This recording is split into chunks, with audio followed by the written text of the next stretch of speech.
Shalom. Shalom. Shalom. Shalom. Que Dieu vous bénisse de partout où vous êtes et que la grâce de Dieu continue à couler sur vous parce que Dieu vous aime. Amen. Nous bénissons Dieu ce matin parce qu'il est merveilleux. Nous les remercions pour la grâce, le souffle de vie qu'il nous accorde, pour ce moment qu'il nous donne de nous approcher au devant de lui pour parler de sa part. Si tu es assis à côté de quelqu'un là où tu es, salue-le de ma part au nom de Jésus-Christ. Amen. Je te salue, Que Seigneur. Dieu te Amen. bénisse au nom de Jésus-Christ. Amen. Amen. Bien-aimés, nous sommes dans le livre de Romains chapitre 8.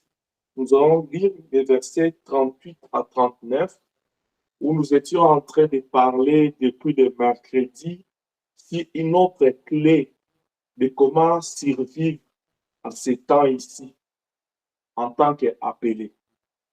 Romains chapitre 8, versets 38 à 39, la parole de Dieu dit ceci: car j'ai l'assurance que ni la mort, ni la vie, ni les choses, ni les anges, ni les dominations, ni les choses présentes, ni les choses à venir, ni les puissances, ni la hauteur, ni la profondeur, ni aucune autre créature ne pourra nous séparer de l'amour de Dieu manifesté en Jésus-Christ notre Seigneur. Parole du Seigneur. Nous rendons grâce à Dieu. Amen. Père, laisse que nous puissions disparaître, que toi tu apparaisses pour ta gloire au nom de Jésus. Amen. Amen. Amen. Une des clés qui aide l'appelé de Dieu à survivre à ces temps de la fin, c'est ce que l'apôtre Paul dit, l'assurance. Nous étions en train de parler sur l'assurance, là où nous avons dit que c'est un sentiment de garantie qui assure quelqu'un de quelque chose. Notre assurance en Dieu, c'est une clé, c'est une force, c'est un secret que nous devons tenir, que nous devons garder pour survivre à ces temps ici, pour persévérer sur notre chemin vers le ciel, l'assurance en Dieu. Amen. L'assurance en Dieu. C'est ce sentiment de garantie. Tu as la garantie en Dieu que ta vie en Dieu est en sécurité. Amen. Ta vie en Dieu a la paix. Ta vie en Dieu, il y a la quiétude. Ta vie en Dieu, il y a la joie, il y a la richesse. Parce que Dieu a tout. Et tout ce que l'homme a vient de lui. Est-ce que je parle à quelqu'un? Amen. Amen. Amen. Non. L'assurance de l'homme, l'assurance d'un enfant de Dieu, l'assurance d'un serviteur de Dieu, l'assurance de l'appelé à celui qui l'a appelé. Pourquoi nous devons être assurés de ce Dieu-là? Nous étions en train de démontrer que jusqu'à un certain niveau de la vie chrétienne, jusqu'à un certain niveau de la marche avec Dieu, nous ne devons plus hésiter. Nous ne devons plus douter de Dieu. Amen. Pendant que j'étais en train de revoir cet enseignement au cours de la semaine, pendant le week-end, le Seigneur était en train de m'enseigner sur autre chose. Je vais continuer avec ça le mercredi. Je vais vous parler sur les doutes le mercredi. À un certain niveau de la marche chrétienne, nous ne devons plus être des personnes qui doutent de notre appel, des personnes qui doutent de notre assurance en Dieu, des personnes qui doutent de la puissance de Dieu, des personnes qui remettent en cause la prophétie de Dieu, qui est la parole, les promesses de Dieu, des personnes qui se questionnent encore si est-ce que le choix que j'ai fait de les suivre, c'est un bon choix ou pas. J'étais en train de suivre la servante de Dieu hier avec les enfants. Il était en train de leur parler du choix. Et hier, elle a dit, avant que nous puissions parler du choix que l'homme fait, j'aimerais vous dire, Lionceau, vous êtes le choix de Dieu. C'est-à-dire, Dieu, moi je comprends dans cela, Dieu ne nous demande pas des choses avant que lui nous donne. C'est-à-dire, lui, il nous envoie son choix, il porte son choix sur nous, après il nous demande aussi de faire le choix. Tout ce que Dieu nous demande de faire, c'est pourquoi Jésus avait raison de dire que tout ce qu'il fait doit nous servir de modèle, parce qu'il fait un premier pas, après une demande de continuer. Nous devons faire confiance à Dieu, nous devons avoir cette assurance en Dieu, parce que dans notre marche avec lui, il y a des motivations, il y a des raisons qui prouvent qu'il mérite que nous puissions faire cette confiance. C'est pourquoi Paul dit, je n'ai pas honte de l'évangile car je sais en qui j'écris. La foi en Dieu, savoir en qui tu as cru, c'est ça même la base de cette assurance. C'est pourquoi dans Hébreu, il dit, il faut que celui qui s'approche de Dieu croit que Dieu existe et qu'il est le rémunérateur de ceux qui le cherchent. Amen. Amen. Amen. À un certain niveau de la marche avec Dieu, nous devons vraiment avoir cette garantie dans notre cœur que là où nous avons mis notre pied, c'est le bon endroit. Amen. Dieu d'Abraham, d'Isaac et de Jacob. Amen. Il dit à Abraham, sors de ta famille, sors de ta patrie, sors de ta nation, sors de ta tribu. Abraham était en train de sortir. J'ai toujours imaginé les scénarios. Tout son village était en train de voir cet homme en train de sortir avec toute la petite richesse, la petite fortune jusque-là. Il allait où? Je voulais toujours dire ça. Tu as quitté ton pays, tu es ici au Canada, on sait que tu venais au Canada.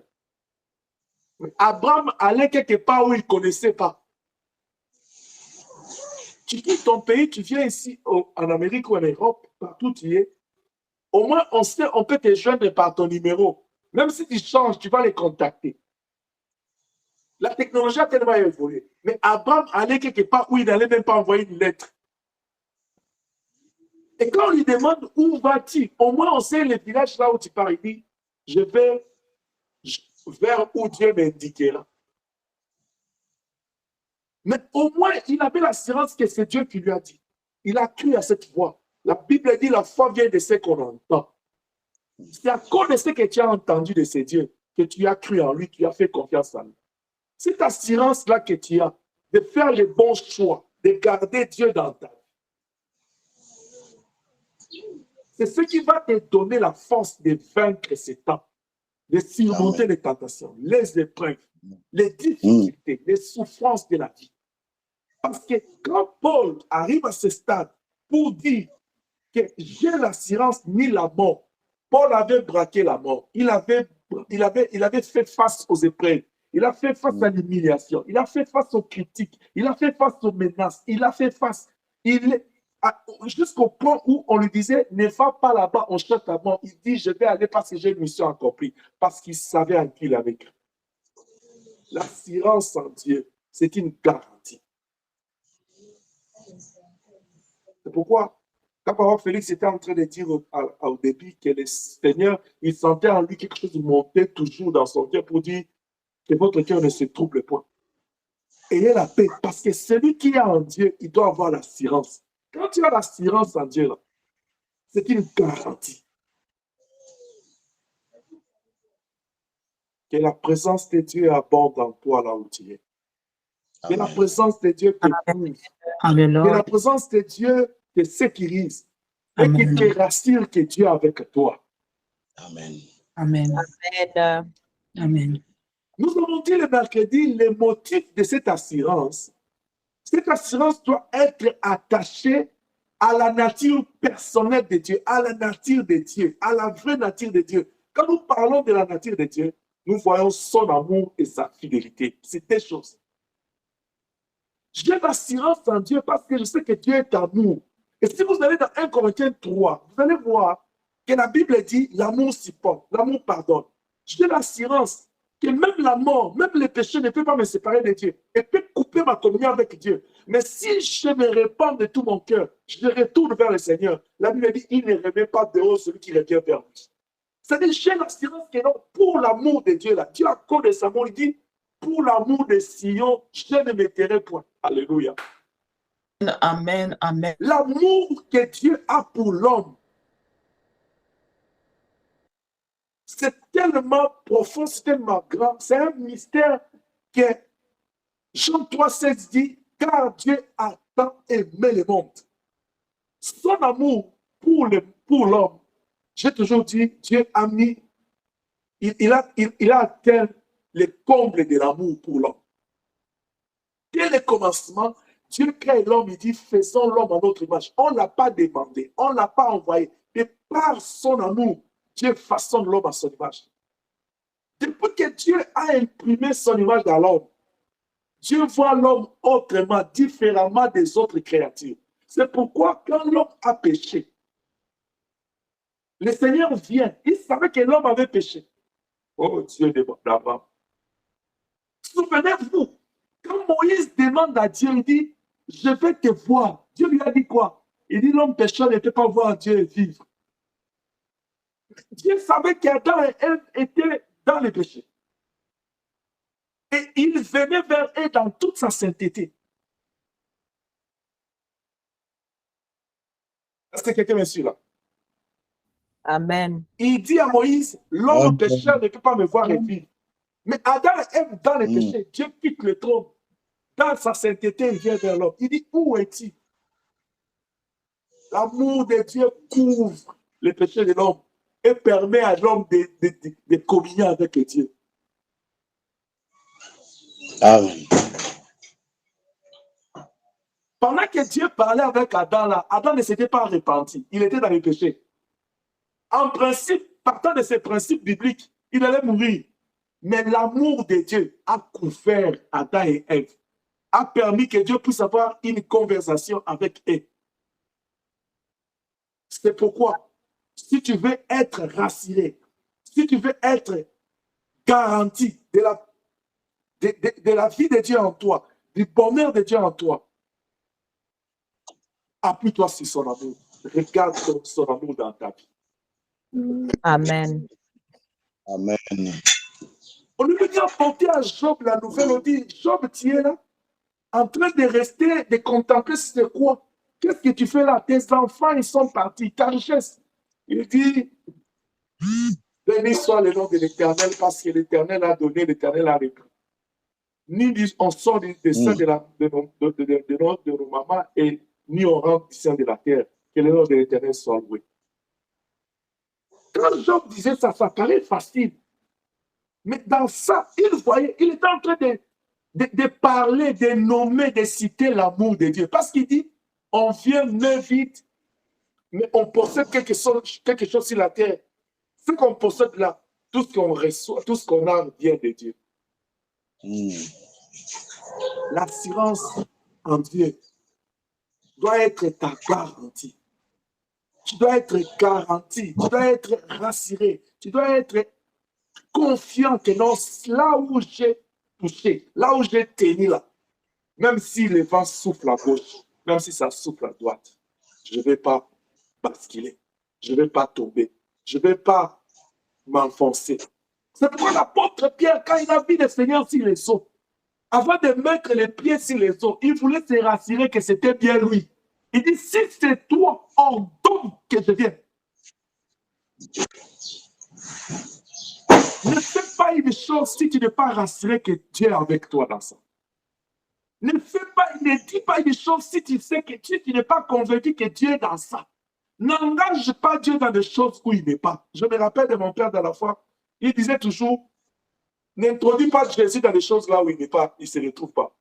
Ne le cherche, ne le mets pas dans les choses qui n'est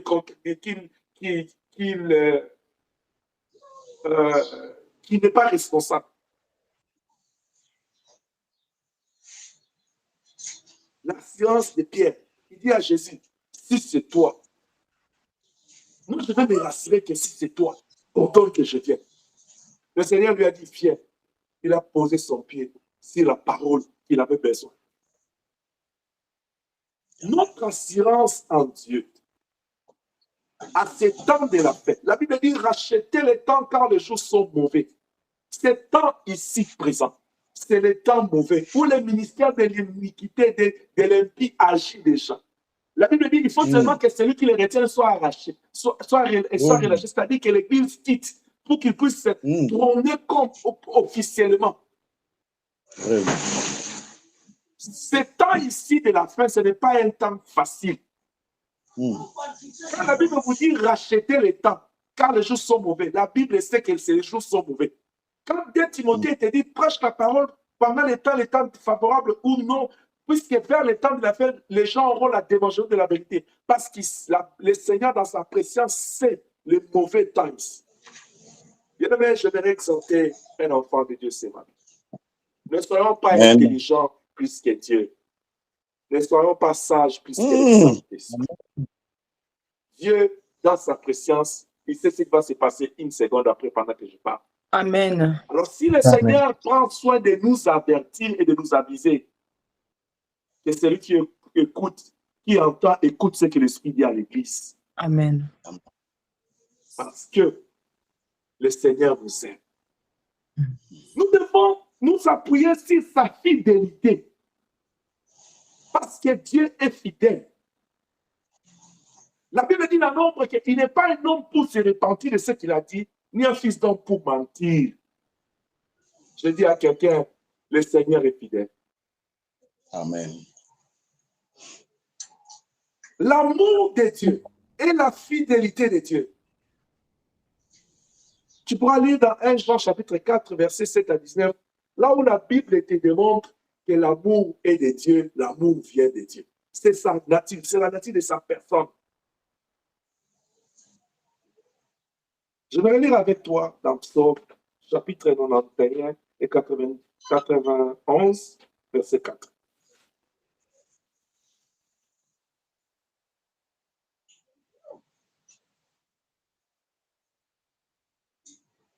La Bible dit, je peux commencer au verset 1er. Celui qui demeure sous l'abri du Très-Haut repose sous l'ombre du Tout-Puissant. J'ai dit à l'Éternel, mon refuge est ma forteresse, mon Dieu en qui je me confie. Car celui qui te délivre du filet de l'oiseleur, j'aime ce verset, et de la peste et de ses ravages, il te couvrira de ses plumes et tu trouveras un refuge sous ses ailes. Sa fidélité est un bouclier et une cuirasse.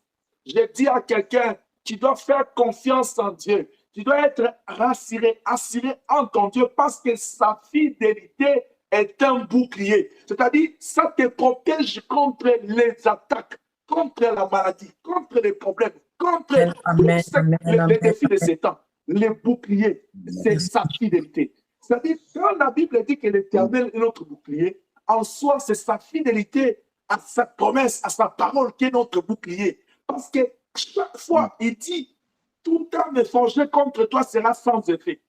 Pour que cette parole ait l'effet dans ta vie, il faut que Dieu soit fidèle à cette parole. Voilà pourquoi la fidélité de Dieu, c'est un bouclier pour nous. Amen. Que Dieu te bénisse. Amen. Amen. 1 Corinthiens chapitre 1, verset 9. Qu'est-ce que la Bible dit? Il dit, Paul parle aux Corinthiens, il dit, Dieu est fidèle. Lui qui vous a appelé à la communion de son Fils, Jésus-Christ notre Seigneur. La fidélité de Dieu est ton bouclier. Celui qui nous a appelés à communier avec son Fils est fidèle. Amen, amen, amen. C'est pourquoi Paul nous exhorte. Il dit, j'ai l'assurance, ni la mort, ni la vie, ni la hauteur, ni la profondeur ne pourra pas me séparer de ce Dieu parce qu'il est fidèle. Juste à cause de son amour dans ma vie, je ne peux pas me séparer avec lui. Juste à cause de sa fidélité, je ne peux pas me séparer avec lui parce qu'il en a fait preuve. Dieu fait preuve de son amour et de sa fidélité au travers sa parole, à travers sa parole et ses œuvres.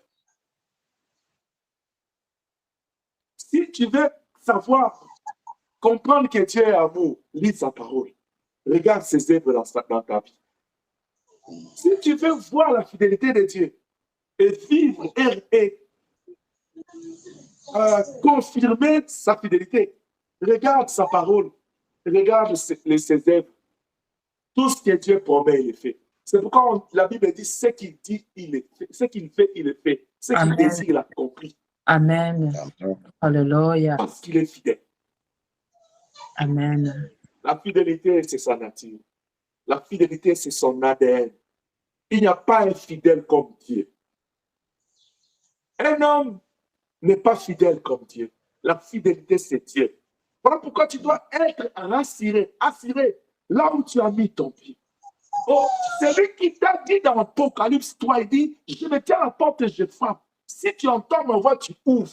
C'est lui-là. Quand tu ouvres ton cœur, il entre. C'est pourquoi la Bible dit, aujourd'hui, si vous entendez ma voix, n'endurcissez pas vos cœurs. Parce que si vous endurcissez vos cœurs, vous allez m'empêcher d'entrer. Et si vous m'empêchez d'entrer, vous allez m'empêcher d'exercer ma fidélité, mon amour dans votre vie. C'est-à-dire, chaque fois qu'on a un crédit devant la voix de Dieu, la parole de Dieu, c'est nous-mêmes qui bloquons la fidélité de Dieu agissant dans notre vie.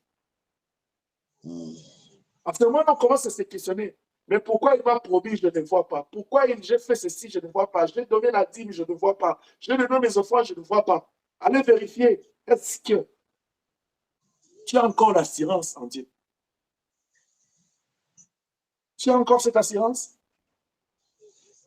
Amen. Parce que l'assurance en Dieu, c'est quelque chose de très important. Jean chapitre 10, verset 38. Qu'est-ce que la Bible dit? Nous allons aussi lire le chapitre 14, verset 10 à 11. Jean chapitre 10, verset 38. Sa fidélité et son amour s'est traduit au travers de sa parole et de ses œuvres. Dieu n'est pas seulement en train de dire je suis fidèle. Il le prouve, il le démontre au travers de sa parole et de ses œuvres. Jean chapitre 10, verset 38, la Bible dit, mais si je l'ai fait, quand même vous ne croyez point, croyez à cause de ses œuvres, afin que vous sachiez et que vous reconnaissiez que le Père est à moi et que je suis dans le Père. 14, 10 à 11.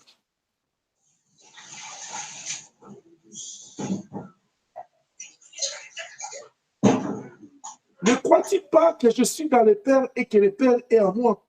Les paroles que je vous dis, je ne les dis pas de moi-même. Et le Père qui demeure en moi, c'est lui qui fait les œuvres. Il parle des paroles et des œuvres. Il dit, les paroles que je vous dis là ce matin, que Dieu est fidèle, je ne les dis pas de moi-même. Parce que le Dieu qui parle là, il agit aussi. Il parle, il agit pour que nous puissions nous rassurer que nous n'avons pas fait un mauvais choix, que nous avons placé les pieds au bon endroit, que nous devons nous rassurer que celui qui est en nous là, c'est la bonne personne, le Dieu de la Bible. Il dit, croyez, moi je suis dans le Père et le Père est en moi. Croyez du moins à cause des œuvres. Si vous ne croyez pas à la parole, vous qui êtes incrédule, il dit aux Juifs, voyez même les œuvres que j'ai faites. Croyez. Pourquoi je suis mis l'accent sur les œuvres? Parce qu'on peut dire, même les magiciens peuvent le faire. Vous vous souvenez, un jour, on a amené aux disciples un enfant qui avait un problème. Ils n'ont pas pu résoudre ce problème-là. Quand Jésus arrive, tout est réglé. Maintenant, les disciples s'étaient demandé, qu'est-ce qui s'est passé? Jésus leur dit, les tels esprits ne sont qui par des prières et des jeûnes. Parce que celui qui est habitué à se plonger dans la dimension de la prière, dans la dimension des jeûnes, c'est celui qui s'approche de Dieu. C'est celui qui désire la présence de Dieu. Or, la Bible dit dans Colossiens, en lui habitait corporellement toute la plénitude de la divinité. C'est-à-dire, lui, malgré la plénitude de la divinité, il nous a enseigné à recourir à la prière, à recourir à la sanctification, à recourir à la connaissance de Dieu pour grandir, afin d'être capable de faire de grandes choses. Il dit, si vous ne croyez pas à cause de la parole, croyant à cause des œuvres. L'amour de Dieu et la fidélité de Dieu s'est traduit dans sa parole et dans ses actions. Dans sa parole, la Bible, du Genèse à l'Apocalypse, nous démontre l'amour de Dieu, nous démontre la fidélité. C'est lui qui avait promis à Abraham, sors vers les lieux que je t'indiquerai. Quand vous arrivez dans la Bible, on dit que non, il est arrivé à un moment donné, Dieu appelle Abraham. Il dit, projette tes regards vers le nord, vers le sud, vers l'est et l'ouest. Il dit à Abraham, tous ces territoires que tu vois, je te l'ai donné à toi et à ta descendance. C'est-à-dire, celui quand Abraham sortait, c'était une parole qu'il avait reçue. Cette parole était, va vers un endroit que je t'ai dit. Mais quand il est arrivé, Dieu a accompli sa parole. C'est-à-dire, Dieu il marche toujours avec la parole et les œuvres. C'est ce qui fait la différence entre Dieu et l'homme. Dieu, c'est toujours sa parole et les œuvres. C'est pourquoi Paul dit l'évangile, qui est la parole de Dieu, est une puissance de Dieu pour le salut de quiconque. La prédication de la croix est une puissance de Dieu pour le salut de quiconque croit. La prédication de la croix, c'est ça la base de l'évangile. Alors, tout celui qui croit à cette prédication, il va vivre la puissance de Dieu dans sa vie, les œuvres. Celui qui marche avec Dieu, il doit être rassuré que Dieu est avec moi. Je fais un bon choix. C'est pourquoi l'apôtre Paul nous exhorte ce matin. Même dans la marche, il attire notre attention. Cela ne veut pas dire que si tu es pasteur, tu es un serviteur, une servante de Dieu, un enfant de Dieu, 20 ans, 30 ans dans la vie chrétienne, cela veut dire que tu es épargné des défis de la vie. Non. Tu es épargné de Satan. Non. Au contraire, tu seras le cible de l'ennemi. Parce que la Bible dit votre adversaire, le diable, rôde comme un lion rougissant. On dit votre adversaire. La Bible n'a pas dit seulement le diable, il dit votre adversaire. Alors, le diable est l'adversaire de qui? Il est l'adversaire des appelés. Maintenant, pour vaincre la diversité du diable, il faut tenir à l'assurance dans Dieu. Parce que même dans le combat, Luc chapitre 10, gloire au Seigneur, quand les disciples étaient en train de savourer les miracles qu'ils ont vécu devant le Seigneur, Jésus leur a dit ceci. Je voyais les diables descendre comme une éclair. Je vous ai donné le pouvoir. C'est-à-dire, même face au combat, c'est la présence de Dieu qui combat pour nous. C'est pourquoi 1 Jean 4, il dit, celui qui est en nous est plus fort que celui qui est dans le monde. Que Dieu nous bénisse. Amen. Nous devons être assurés, rassurés. Est-ce que vous m'entendez? Oui, oui. Amen. Amen. Celui en qui j'écris là, là où j'ai mis mes pieds, le Seigneur est vivant. Amen. Ce n'est pas la mort, ce n'est pas la souffrance qui m'éloignera de lui. J'aimerais encore te rappeler une chose. Jean chapitre 16, 33. Il dit, les tribulations viendront. Je vous le dis à l'avance, prenez courage, j'ai vaincu le monde. Le Seigneur, en nous appelant, il nous a même averti que les tribulations, la souffrance arrivent. C'est-à-dire, même quand tu as fait le choix de suivre le Seigneur, de l'accepter comme Seigneur et Sauveur, tu dois déjà avoir à la tête que non. Le chemin que j'ai emprunté là, tout ne sera pas toujours facile. Il y aura au centuple ce que j'ai abandonné. Il y aura la vie éternelle, la couronne qui m'attend, mais il y a aussi la tribulation qui va venir. Mais la Bible dit, prenez courage, je vaincu le monde. Apocalypse dit, celui qui persévérera jusqu'à la fin sera couronné de gloire. C'est juste pour vous dire que dans la marche, si ce chemin-là vers le ciel, même quand ils ont quitté Israël, ce n'était pas facile. À chaque étape de la vie, il y a une réalité. Moi, des fois, quand les gens ils se plaignent, ils disent, ma vie, c'est toujours un combat. Quand je passe ce combat, c'est un autre. Mais ce sont les étapes de campement de la vie. Chaque étape a une réalité. Et quand tu fais une réalité, c'est en cela que tu vas découvrir que tu es en train d'avancer en grandeur parce que celui qui est en toi, il est grand. Amen. Tu ne dois pas, enfant de Dieu, tu ne dois pas trembler devant les réalités de la vie. Tu dois faire face à cela. La Bible dit à chaque jour suffit sa peine. La Bible n'a pas dit à chaque jour suffit sa bénédiction. Il dit suffit sa peine. C'est-à-dire, quand tu te réveilles là, les matins, là, ne pense pas que non, il y aura tout simplement les étoiles qui vont te visiter. Il y aura la peine qui va venir. Il n'y a jamais eu de combat sans de victoire sans combat dans la vie. Toi, tu veux sortir vainqueur. Mais tu veux sortir vainqueur comment? S'il forfait. Le diable n'est pas un adversaire de forfait. Le diable ne déclare jamais de forfait. On te dit, il rôde tout autour. Je vais dire à quelqu'un, alléluia. Je vais dire à quelqu'un, le diable, c'est cet adversaire-là qui arrive même sur le terrain avant que toi tu arrives. Si toi tu attends qu'il déclare forfait, il est déjà là, derrière lui, il t'attend, il se chauffe déjà, il dit, il m'a vaincu à 10 h, je l'attends à 11 h, il se chauffe déjà. Il dit, bon, on va voir. On va voir. Toi tu es là, toi tu te dis que non, mais j'attends forfait. C'est toi qui vas crier forfait, pas que c'est fait forfait pour toi. Le diable va vaincre. Mais je te prends courage dans le nom de Jésus-Christ. Celui qui est en toi est plus fort que celui qui est dans le monde. Amen. Il va gérer Amen. tes combats de Amen. devant, il va te gérer des combats de derrière, de l'ouest, de Amen. l'est, parce qu'il est Dieu. Il est partout au Amen. même moment, il est présent. Alors, aie l'assurance en Dieu, que rien ne puisse briser ton assurance. Que le Seigneur te bénisse. Amen. Amen. L'assurance en Dieu, tu dois tenir à cela en tant qu'appelé, parce que quand tu es assuré en Dieu, quand ton assurance est placée en Dieu, quand c'est posé là en Dieu, cette assurance-là produit la fermeté, la constance dans la marche vers le ciel. Celui qui a l'assurance en Dieu, il est constant dans sa vie spirituelle. Il est constant, il est ferme dans sa foi. Or, Hébreu dit, la foi, c'est une ferme assurance. C'est-à-dire que tu ne peux pas avoir cette fermeté-là de l'assurance, de la foi, si tu es instable, si tu ne tiens pas à ton Dieu, si tu ne restes pas attaché à lui, si tu ne restes pas espérant en lui, l'assurance-là en Dieu, c'est ce qui produit la fermeté, la stabilité, la constance dans la marche. Parce que je sais en qui j'écris. Regardez, l'apôtre Paul a beaucoup souffert dans sa marche avec Dieu. Mais parce qu'il avait la pleine assurance en ces dieux-là. Amen. Quand il tuait les chrétiens, Paul avait l'assurance en Dieu. Il faut ta foi. Quelqu'un dit, mais papa, il tuait les chrétiens, comment il avait l'assurance en Dieu? Vous avez entendu sa question? Quand le Seigneur le visite, pendant qu'il était sur son chemin d'aller encore tuer d'autres, il dit, qui es-tu, Seigneur, que je persécute? Pour Paul, il avait l'assurance que même dans ce qu'il faisait là, il servait Dieu. Il voulait se rassurer, il dit, mais c'est qui le Seigneur là qui me dit que je le persécute? Parce que moi, je suis en train de voir ces chats ici profaner les dieux d'Israël. Je suis en train de les exterminer. Je vais toujours dire à quelqu'un, Dieu, on ne l'aide pas. Dieu, on ne combat pas pour lui.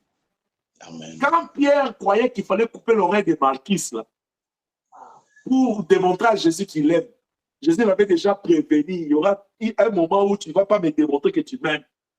Il y a des moments où on fait l'effort de démontrer à Dieu qu'on l'aime. Dieu nous attend. Mais Dieu, pour que nous puissions l'éprouver qu'on l'aime, il ne nous attend pas dans ce que nous on planifie. Il nous attend dans ce que lui il a planifié. Est-ce que je parle à quelqu'un? Amen. Dans ce que toi tu as planifié là, tu connais les entrées et les sorties. Tu planifies toujours quelque chose que là tu vas démontrer à Dieu. Si c'est moi ici, si on me paye, je vais prendre tout. Je vais démontrer à Dieu que je l'aime. Action de grâce. Il dit non, pas c'est moi. Je vais t'attendre. Après, il dit, le moment où Dieu voit maintenant que c'est le temps, il dit, Emmanuel, donne-moi le seul enfant que tu as. Emmanuel dit, papa, moi j'ai encore un enfant. Donne-moi le seul enfant que tu as. Ah, papa. C'est le moment là. C'est le moment. Est-ce que vous avez entendu Dieu dire à Abraham, va me sacrifier Ismaël? Non. Non. Parce que si Dieu disait à Abraham, va sacrifier Ismaël là, ça allait être plus facile. Tu vois, quand même il a chassé là. Malgré que c'était difficile, mais il a fini par les chasser. Mais Isaac là, il ne pouvait pas. Je suis en train de dire à quelqu'un, Dieu, pour valider que nous l'aimons, nous espérons en lui. Il n'attend pas que nous puissions planifier nous-mêmes les cadeaux, les offrandes. Non, non. Ce qu'on fait pour Dieu, c'est bon. Mais quand Dieu veut valider que nous l'aimons là, c'est lui-même qui nous met dans les circuits. Il dit à Abraham, c'est Isaac. Je vais voir que tu m'aimes. Amen. Paul était en train d'aller mettre fin à cette histoire de christianisme et de l'idéologie de Jésus-Christ parce que pour eux, c'était du blasphème. On ne pouvait pas voir un homme né d'une femme qui dit « Je suis enfant de Dieu, je suis fils de Dieu, Dieu est à moi. Moi et mon Père, on est un, celui qui me voit voir le Père. » Blasphème. Il devait mettre fin à ça. Mais il rencontre Dieu, Dieu lui dit « Pourquoi me persécutes-tu » Il dit « Qui es-tu, Seigneur? Qui es-tu, Seigneur? » L'assurance en Dieu amène la fermeté. Quelqu'un qui est assuré de son Dieu, même quand ça vient à gauche, même quand ça vient à droite. Tu vois Bartimée, il était rassuré de ses fils de David. Parce qu'il avait entendu. L'assurance vient de ce qu'on entend, la parole de Dieu là, que tu entends chaque fois. Amen. Maintenant, quand on lui dit, tais-toi, il dit, est-ce que moi je vous ai demandé? Hier là, je vous demandais, si quand je vous demandais là, vous ne m'avez pas dit, tais-toi. Maintenant, je demande à une autre personne, vous m'empêchez pourquoi? Il crie encore, il crie encore. Espère en Dieu. Tiens, Amen. travaille, renforce ton assurance en Dieu. C'est une clé très importante pour toi en tant qu'enfant de Dieu. Quand tu es rassuré de Dieu là, même quand les combats viennent, il y aura d'autres situations, tu t'en moques. Tu dis, regarde ça. Parce que tu sais là où tu as mis tes pieds. Bien aimé, tu vois les diables. Nous devons arriver à un moment donné, on doit se moquer de lui. Mais nous sommes encore au moment où quand le diable pince ici, aïe, tu plais. Parce que le diable, il te connaît. Il sait déjà que non, c'est là. Il suffit que je pince là. Si je pince ici, il est encore correct. Mais si je pince là, il va lâcher l'assurance en Dieu. Non, non. Tiens ton assurance en Dieu. Que ce soit la profondeur de la douleur, que ce soit la grandeur du combat, ne lâche pas ton assurance en Dieu. Amen. Parce que ça va te rendre ferme, ça va te rendre constant, stable, et tu vas avancer. L'assurance en Dieu produit la paix et la vie. Ça produit la tranquillité dans l'âme. L'assurance. Quand tu es assuré, c'est pourquoi David dit dans Psaume, il dit, même quand je traverse l'ombre de la vallée de la mort, je n'ai aucune. Car tu es là. Ta houlette et ton bâton me rassurent. Tu es là. L'assurance en Dieu, ça produit la paix, la tranquillité dans l'âme. Pierre dit, ordonne si c'est toi que je vienne. Parce qu'il avait la paix. La paix dans l'âme. La paix dans l'âme. L'assurance en Dieu. Bien, mais à ce stade où nous sommes arrivés, tu dois plus avoir l'assurance en Dieu que le doute de ton Dieu. Quand je vais te parler des doutes le mercredi là, tu vas comprendre en quoi nous devons bannir les doutes. Et nous devons faire croître l'assurance parce que l'assurance c'est une clé pour nous. Que Dieu te bénisse.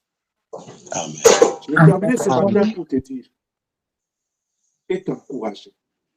Tu dois nourrir, tu dois soutenir, tu dois entretenir ton assurance en Dieu. L'assurance en Dieu, c'est quelque chose que tu dois nourrir ça. Tu dois entretenir ça. Tu dois soutenir ça. Tu dois protéger ça. C'est une richesse, c'est une clé. Dans ton alliance avec Dieu, dans ta relation avec Dieu. Parce que Dieu, la Bible dit, il faut que celui qui s'approche de lui croit que Dieu existe. Or, cette foi-là, on parle, on dit que c'est une ferme assurance. C'est-à-dire, dans la foi, il faut que tu puisses avoir l'assurance que Dieu existe. Si tu n'as pas l'assurance que Dieu existe, même si tu gênes, tu pries, tu ne verras rien. Même si tu offres le sacrifice, même si tu dis à Dieu, je t'aime, ça n'aura aucun impact parce que tu n'as pas l'assurance dans ce que tu confesses.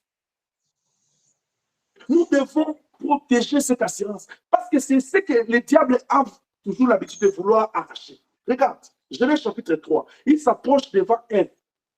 Elle était rassurée avec son mari que Dieu avait dit. Ils étaient là jusque-là tranquilles. Il vient leur arracher ce bien. Est-ce que le Seigneur vous a seulement dit? Il a détaché de l'assurance de là où c'était. Il les a amenés dans autre chose. Parce qu'il leur a donné une autre assurance. Si vous mangez ce fruit-là, l'assurance de Ève, et c'était qu'on mange le fruit, on meurt. On ne doit pas mourir. On doit craindre Dieu. Parce que ce que Dieu a dit, ça va s'accomplir. Comme Dieu a dit que nous, si on mange, on va mourir, c'est que ça, c'est Dieu qui a dit. C'est lui qui a créé les oiseaux que nous voyons, les animaux, il est Dieu. Comme il a dit là, il a créé avec la parole, ce qu'il a dit, ça va s'accomplir. Les diables savaient qu'ils avaient leur assurance dans la parole que Dieu leur avait donnée. Le diable vient maintenant pour détacher leur assurance là-bas. Il dit, non, non, non, non. Dieu sait que le jour où vous mangez le fou, vous ne mourrez pas. Mais vous allez devenir des dieux comme lui. Il a pris leur assurance, il a amené ça dans autre chose. Ne laisse pas le diable. Ne laisse pas le monde. Ne laisse pas ce système de ces temps. Détacher ton assurance et le placer dans les matériels, dans les hommes, dans les temps, dans les circonstances, dans les biens de ce monde. Parce que quand ton assurance est déplacée de Dieu vers autre chose, c'est la mort qui va s'en suivre. Est-ce que je parle à quelqu'un? Amen. Amen. L'assurance placée en Dieu ne le déplace pas dans autre chose. Je viens encore plus pour te dire, même cette assurance que tu as placée en Dieu, que cette assurance ne soit pas dans la bénédiction matérielle. Tu cherches Dieu pour avoir l'argent, pour avoir ceci, pour... Non, non, la Bible dit, cherchez premièrement le royaume des cieux et toute sa justice. Le reste sera donné par-dessus. Celui qui cherche premièrement le royaume des cieux, il ne cherche pas seulement pour aller vivre. Pourquoi tu fais le choix d'aller vivre au ciel? Parce que c'est lui qui est le roi de ses royaumes. Il t'a aimé. Ce matin, je te pose une question. Pourquoi tu aimes Dieu? Moi, j'aime Dieu parce qu'il m'a aimé. Je lui retourne ce qu'il m'a donné. Je l'aime parce qu'il m'a aimé. En d'autres termes, je voudrais te dire, l'amour qu'il m'a donné là, c'est ce qui a fait que dans mon cœur, je n'ai pas autre chose à lui donner. Je lui retourne l'amour. Amen. Je n'aime pas pour qu'il me donne des voitures, pour qu'il me donne l'argent, pour qu'il me donne... Non, non. Je l'aime parce que ce qui m'a donné de précieux, c'est son amour. Jean 3,16. Ce qui m'a donné de précieux là, c'est son amour. Et les biens de ce monde sont les conséquences de l'amour de Dieu dans ma vie. Je ne peux pas aller attacher l'amour que je donne à Dieu à cause des matériels, à cause des personnes. Non, non. J'aime Dieu parce qu'il m'a donné quelque chose de précieux, c'est son amour. Je lui retourne cet amour. Il mérite ça. Amen. Tu dois nourrir ton assurance en Dieu en cela. Tu dois entretenir cette assurance en Dieu. Comment? Tu vas te poser la question. Tu pourras voir dans 1 Samuel 17. Tu peux encore lire dans la Lamentation de Jérémie 3, 19 à 22. Tu peux encore lire dans Daniel chapitre 10, verset 11. Dans Daniel, quand l'ange apparaît à Daniel, écoute comment il appelle Daniel. Il dit, Daniel est bien-aimé de l'Éternel. Il était fatigué dans la prière. Il était fatigué en train de se demander, j'ai prié, j'ai donné des offrandes, j'ai fait des sacrifices, j'ai bâti des hôtels, je ne vois pas Dieu. Il entend une voix qui dit, bien-aimé de... L'ange ne lui donne pas l'or, il ne lui donne pas le mariage, il ne lui donne pas l'argent. Il lui donne un titre et dit, Daniel le bien-aimé de l'Éternel. Oh, ça donnait l'énergie dans ses os, ça donnait l'énergie dans ses nerfs, ça donnait l'énergie dans les muscles. Parce qu'il a entendu qu'il a un statut qui lui donne accès à tout. Amen. Parce qu'il est écrit quelque part dans la Bible. Il se réveille très tôt, il dort très tard, il mange le pain de la souffrance pendant que Dieu pourvoit pour ses bien-aimés. C'est-à-dire, quand l'ange appelle Daniel bien-aimé, c'est-à-dire Daniel ne doit plus se faire souci de ce qu'il doit manger. Parce qu'il y a un Jéhovah Jireh. Daniel a entendu seulement cette voix. Il dit, quand je dors, c'est celui qui va pouvoir pour mes enfants. C'est celui qui va pouvoir pour ma maison. C'est celui qui va... Je suis devenu son bien-aimé. Comme je suis le bien-aimé là, c'est celui qui va trouver une bonne personne pour moi. C'est celui qui va trouver un bon travail pour moi. C'est celui qui va trouver les visas pour moi. C'est celui qui va trouver qui va me lever dans mon ministère parce que je suis son bien-aimé. Il dit dans Jean 15, il dit, je vous appelle plus serviteur, je vous appelle ami parce que je vous ai fait connaître tout ce que j'ai appris de mon Père. Un bien-aimé, c'est celui à qui on nous fait connaître tout. Parce qu'il est bien-aimé de Dieu. Jérémie, dans la Lamentation, il était en train de souffrir, de souffrir. À un moment donné, il se lève et dit, je ne peux pas perdre mon assurance. Il dit, quand je pense au poison, l'absinthe, quand mon âme s'en souvient, il est abattu au-dedans de moi. Qu'est-ce que je dois faire pour sortir, pour protéger mon assurance? Il dit, je vais repasser, je vais penser, je vais encore penser, je vais encore revoir, je vais encore voir. Les bontés de l'Éternel ne sont pas épuisées. Et sa fidélité se renouvelle chaque matin. Amen. Tu vois comment tu dois renforcer ton assurance, même quand le vent souffle, tu dis, Dieu n'a pas changé. Il est le même hier, aujourd'hui, éternellement. C'est ce qu'il a fait là. Bien aimé, regarde dans ta vie. 1 Samuel chapitre 17. David arrive sur le champ de la bataille. Ça, c'est une autre clé que je vais ouvrir plus tard. Il arrive, il touche tout le monde pendant 40 jours. Goliath est en train d'inciter. David arrive. Il va aller puiser dans les bontés de l'Éternel. Il dit, dans la forêt, Ebenezer, dans la forêt, Ebenezer. Dieu, moi, je bénis le Seigneur. Le Dieu qui agit au bon moment. Quand les lions venaient pour arracher la brebis, Dieu voyait. Il n'a pas agi. Quand les lions prennent la brebis dans sa gueule, Dieu voit. C'est à ce moment-là qu'il donne à David la force d'aller arracher dans la guerre. Je vous ai dit un jour, je dis, quand les lions a la proie dans la guerre, il devient encore méchant parce qu'il a envie d'emballer. Toi, tu viens l'arracher ça. Donc, c'est que si tu arraches la brebis, il tombe sur toi. C'est au moment où il devient arraché là pour avaler sa nourriture que Dieu doit dire à David, agis maintenant. Mais quand David va arracher la brebis, le lion est inerte, il n'agit même pas parce que le Dieu d'Israël est vivant. Il ne dort pas, il ne somnole pas. Dieu voit ta situation. Il voit la situation dans laquelle tu vis, tu traverses. Peut-être qu'il te dit, Dieu ne me connaît pas. Il te connaît. La Bible dit, il fait toutes choses bonnes à son temps. Dieu, il n'a pas besoin d'agir très tôt, très tard. Il n'a pas besoin d'attendre quand c'est encore facile. Dieu, c'est le Dieu des choses difficiles pour l'homme. Il attend quand c'est difficile pour tous les hommes. Parce que quand il va agir là, on va dire gloire soit rendue à l'Éternel, l'Éternel est vivant. Élie était sur la montagne. Il a prié pour la première fois pour que la pluie tombe. La pluie n'est pas tombée. Vous pensez que Dieu n'était pas là. Dieu était là avec lui. Mais Dieu attendait. Il attendait encore. Il attendait. Il leur a promis qu'il devait sortir d'Égypte 400 ans après. Il a attendu jusqu'à 430 ans. Parce qu'il est Dieu. Il fait toutes choses bonnes à son temps. Celui qui garde Israël, il ne dort pas, il ne somnole jamais. L'assurance de Dieu en Dieu. Bien-aimé, tu dois savoir en qui tu as. Dans ta vie là, il y a des choses que tu peux aussi commémorer, repenser dans ta vie, revoir, toujours penser à ça, ce que Dieu a fait. Personne ici présent ne peut dire que moi je n'ai jamais vécu la main de Dieu. La vie que tu as. Tu n'es pas né comme ça. Là où tu es rendu là, Ebenezer, celui qui t'a amené là, il peut t'amener encore loin. C'est question de ta confiance, de ton assurance en Dieu. C'est question que tu crois au Seigneur, qu'il lui fasse confiance. Ne fais pas confiance à un homme, à Dieu. Oh, pendant que je parle, l'Esprit me dit quelque chose à te dire. Arrête de détailler à Dieu, de décrire à Dieu ce qu'il doit faire de la manière que toi tu veux. Il y a des choses que Dieu doit faire de sa manière. Laisse Dieu dans ses œuvres, dans son action. Il y a des choses qui n'ont pas besoin de ton conseil. C'est toi qui as besoin de ton conseil parce que la Bible l'appelle conseiller. Laisse Dieu, laisse Dieu. Oh, pendant que je parle, l'Esprit me dit, te dit, ma belle, c'est toi. Laisse-le s'élever parce que c'est lui qui est au-dessus de tout. Pourquoi Jésus, quand Jean-Baptiste, on lui a dit, il dit, il faut que moi je diminue, qu'il lui augmente. Parce que c'est lui qui bâtit du Saint-Esprit du fait. Je ne peux rien devant cet homme.